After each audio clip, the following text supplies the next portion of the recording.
सास बहू की कहानी। मनोहर अपने माता पिता के साथ एक छोटे से शहर में रहता था। वह एक कंपनी में काम करता था, जिसके पैसों से वह अपना खर्चा और अपने परिवार का खर्चा चलाता था। कुछ वर्ष बाद मनोहर की शादी हो जाती है।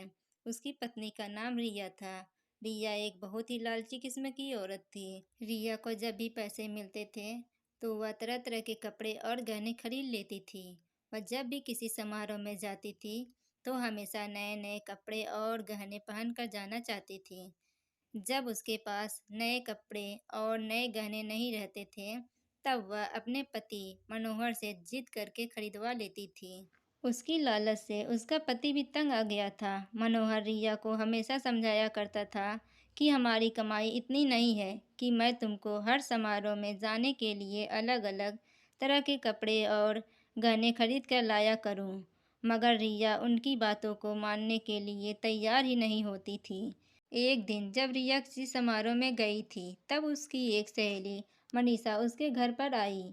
मनीषा ने रिया की सास से उसके बारे में पूछा। रिया की सास ने मनीषा को सारी कहानी बताई।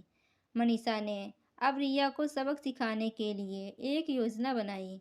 वह रिया के घर से सारा राशन लेकर चली गई और राशन के डब्बे में अपने गहने और नए कपड़े लाकर भर दिया। जब रिया समारोह से वापस आई, तब वह किचन के डब्बे में गहने देखकर बहुत खुश हुई। शाम हुआ। जब रिया खाना बनाने गई, तब उसे राशन नहीं मिला। तब वे अपने सास से पूछा, सारा राशन कहाँ गया? उसकी सास ने जवाब दिया, मैंने सारा राशन और घर का सारा सामान बेचकर तुम्हारे लिए गहने और कपड़े खरीद लिया है। तुम बदल बदल कर हर दिन नया गहने और कपड़े पहनो। रिया बोली, मगर खाने के बिना मैं गहनों और कपड़ों को क्या करूँगी? तभी उसकी सहेली मनीषा आई और उसने रिया को सब कुछ बताया कि यह तुमको सबक सिखाने के लिए किया गया था। अब रिया को समझ में आ गया, जीवन जीने के लिए सबसे ज़्यादा ज़रूरी भोजन होता है, न कि बदल बदल के गहने और कपड़े पहनना। रिया अब अपने पति के कमाई के अनुसार ही सारा काम करती थी और वह खुशी खुशी रहने लगी। दोस्तों, आपको यह कहानी कैसी लगी हमें कमेंट में ज़रूर बताएं। कहानी अच्छी लगी हो तो वीडियो को लाइक करें और चैनल को सब्सक्राइब करें।